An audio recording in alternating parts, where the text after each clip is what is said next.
Bos jare gene ndek entuk akeh, Bos. Oh, ai, lha piye? Ngomong ora milih. Enak ta? Lho, yati, ya akeh keramas kong batul. Iki men aja padha cecak iki. Yati, kok kualat lho kowe ngelokke ngono kuwi. Lho sini ya. Iso gak kebal ora kuwi? Oh, ya jelas enek iso. Lah pengen nyoba piye? Kepal opo? Iki teko iki. Yang dan iki. Walah. Lah lu kepal opo? Pokoke aku ngene iki lho. Ndera aku kok tau lara ngene. Oh ya kene opo? Oh ya iki tau lara ya. Guys yo om. Kok pakai ora lara iki. Ndera aku dibacoke meneng wae lho. Ndera. Sik Mas. Kowe mau ngomong ngono kuwi mau syaratnya apa wae? Bang, ibu menyang. Kaya wong desa ngono kuwi wis jaman kuno. Saiki wis ditranslate dadi modern. Gur cukup KTP karo duit. Piye? Nak ta? Masuk kuwi jane. Sik. Yo, mumpung jam 7 ayo. Mumpung tutupe jam 09.00 iki yo. Ya, budal. Nah, tadi kasih ya. Yo, hati. Yuk.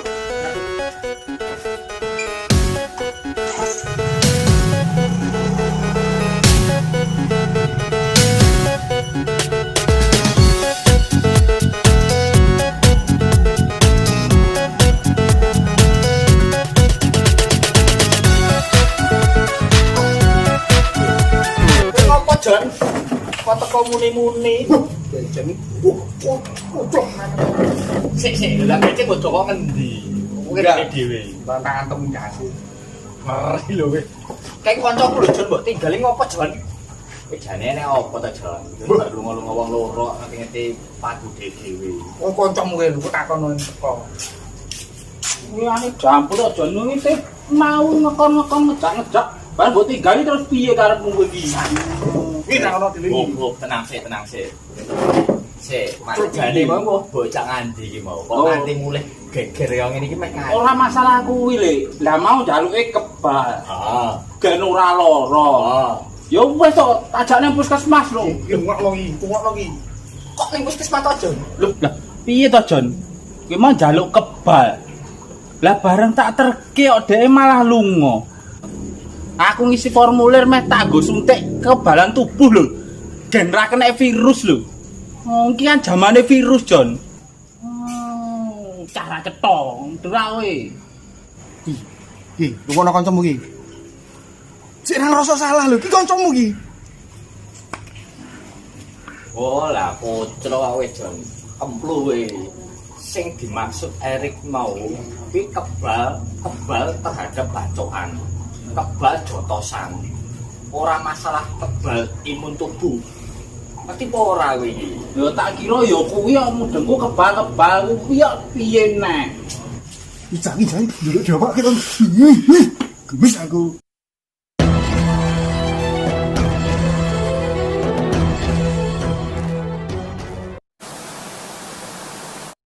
Bismillahirrahmanirrahim. Assalamualaikum warahmatullahi wabarakatuh. Salam sejahtera bagi kita semua. Nah, yang kita bahas kali ini tul batu akik atau bahasa gaulnya gemstone. Nah, apakah itu batu akik? Batu akik itu masih karena namanya juga batu akik berarti sejenis batu. Tapi kadang ada juga yang tercipta atau terbuat dari fosil binatang ataupun fosil tumbuhan. Di beberapa tahun silam batu akik sangat diminati banyak masyarakat Indonesia tentunya. Karena juga harganya menjulang tinggi sekali dan dari segi estetika keindahan juga sangat wah.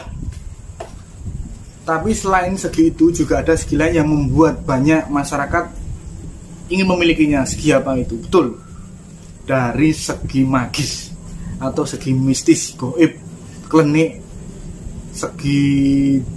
segi yang berbau supranatural. Tapi juga masih banyak masyarakat sekitar yang mempercayai kalau batu akik itu biasa dipakai buat ajimat, dan juga dipercayai bahwa batu akik adalah tempat yang paling diminati atau tempat favorit untuk para kalangan jin gaib. Jadi batu akik itu bisa mempunyai khasiat-khasiat manfaat tersendiri untuk pengecekan batu akik itu berkodam atau tidak. Tapi termasuknya ini bukan beberapa cara, tapi sedikit menceritakan orang-orang yang percaya cara itu mampu untuk pengecekannya. Yang pernah dengarkan pengecekan batu akik dengan korek seperti video di sini. Itu cara pengecekan untuk mani gajah dan sebagainya. Tapi juga ada cara pengecekan batu akik dengan menggunakan telur. Pernah dengar? Nah, di sini saya ingin memberikan sedikit cara untuk mengetahui apakah benda yang Anda punya itu mempunyai kodam atau tidak. Ini menurut versi saya. Jadi untuk benar tidaknya saya yakin benar, tapi untuk Anda mungkin perlu belajar, karena semua itu juga perlu belajar dan perlu pemahaman. Yang pertama dengan cara memegang bagaimana? Jikalau benda ini yang Anda yakini punya kodam, cukup Anda pegang. Bahasa mudahnya Anda berdoa pada Tuhan Anda masing-masing. Anda mencoba berinteraksi dengan yang ada di sini, ajaklah bertemu. Pakai rapal Anda mas? Enggak. Rapal itu hanya untuk orang-orang yang, ya menurut saya ya, orang-orang yang percaya dengan kata-kata itu mempunyai khasiat tertentu. Tapi kalau saya tidak, nggak ada rapal-rapalan. Tapi juga nggak cukup hanya dengan berdoa. Kalau hanya dengan berdoa tanpa berusaha dapat merubah sesuatu, mungkin rumah saya sudah tingkat 3. Nah, cukup dengan pejam mata, digenggam, hisap napas dalam, konsentrasi di tangan, jangan terlalu menggenggam keras. Karena teorinya ketika tangan Anda keras, energi akan keluar. Di sini kita ingin merasakan. Jadi cukup dipegang biasa, rasakan ada energi tidak, dingin, panas, getaran atau dan sebagainya. Jika tidak ada, berarti tidak ada. Jika ada, mungkin tidak, karena Anda juga belum memahami tentang energi. Belajar dulu sedikit dengan energi. Tapi potensi adanya ketika ada getaran atau adanya energi yang tersimpan di telapak tangan Anda ketika dipegang, itu potensi adanya memang lebih besar daripada tidak ada. Untuk perwujudannya, ketika Anda bisa konsentrasi penuh, Anda merasakan Anda berada di dalam tangan, imajinasikan Anda berada di dalam tangan. Sosok pertama yang ada di bayangan atau kepala Anda itu yang sebenarnya. Jika masih Anda ulang terus, maka akan berganti sosok. Itu sudah beda lagi.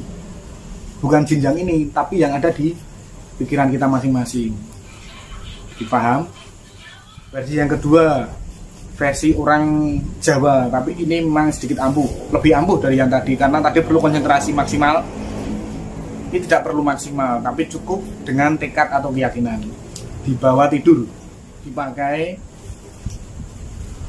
untuk bantalan untuk tidur, di bawah tidur. Bahasa Jawanya dijawab, bahasa Indonesianya bukan tanya jawab, beda. Sedikit berpikir bro.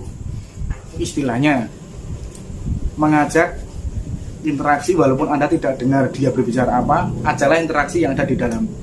Saya pengen ketemu Anda, bertemulah dengan saya di mimpi saya dengan wujud manusia. Simpelnya seperti itu. Kenapa seperti itu? Karena kalau dengan wujud jin Anda pasti stroke, stres. Jadi wujud manusia saja.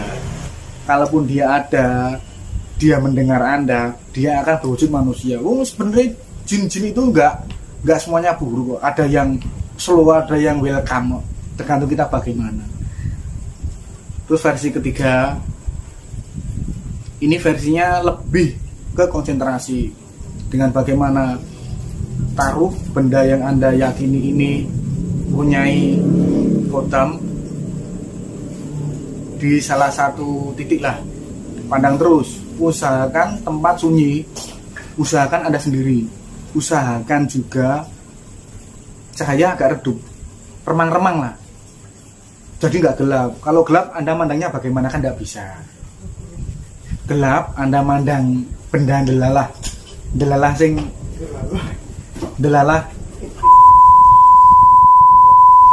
Kebetulan bendanya itu warna hitam kan nggak kelihatan. Warna putih kalau nggak ada lampu juga nggak kelihatan. Konsentrasi, fokus, pandang benda itu hanya di satu titik itu, fokuskan mata hanya di situ, usahakan tidak berkedip sampai terasa sedikit berat, sedikit mengantuk atau sedikit lelah mata, lalu pejamkan mata secara pelan, bayangkan lagi benda tadi. Nah, di situ kebanyakan atau biasanya jika itu ada kodamnya, yang keluar bukan benda itu tapi sosok tertentu itu. Tapi ini perlu konsentrasi yang benar-benar maksimal. Jika Anda kurang konsentrasi, mungkin yang Anda akan rasakan cuma kelelahan. Tapi kalau Anda ingin belajar, saya juga punya rekomendasi sebuah perguruan yang mungkin bisa membantu Anda dalam masalah supranatural. Perguruan apa Mas? BS Pamungkas, atau biasa orang menyebutkan itu Wahyujati Pamungkas. Atau cari dulu tentang WS Pamungkas. Kalau Anda berminat silahkan, kalau belum berminat, kurang berminat ya tidak apa-apa. Belajar otodidak tidak masalah, tapi yang saya sarankan belajar hal yang terlihat saja. Kalau otodidak masih banyak salahnya, apalagi ini hal yang di luar batas kemampuan orang wajar. Otomatis potensi Anda tersesat di tengah jalan, potensi Anda tersesat untuk menuhankan benda, pusaka atau jin akan lebih banyak. Jadi perlu ada bimbingan khusus. Jadi dia cuma seperti itu, agar Anda tidak tersesat, agar ketika Anda belajar ada prosesnya. Proses itu harus sedikit demi sedikit, jangan langsung inginnya meloncat. Ingat sebuah peribahasa, yang instan itu pasti jauh dari Tuhan atau jauh dari kesehatan. Simpel seperti itu aja. Semoga bermanfaat. Kurang dan lebihnya saya mohon maaf. Jika ada yang mau ditanyakan silahkan komen di bawah. Dan jangan lupa subscribe dan like. Karena yang pertama, subscribe itu tidak membayar. Yang kedua, dengan subscribe Anda mendapat pahala. Pahala seperti apa? Dengan Anda subscribe, channel ini kan berkembang, maka akan terus membuat video-video lagi. Ketika video ini dibuat, banyak yang menonton, banyak yang mendapat ilmu, banyak yang tertawa, itu akan menambah pahala mereka, pahala saya, dan pahala Anda. Paham? Wassalamualaikum warahmatullahi wabarakatuh.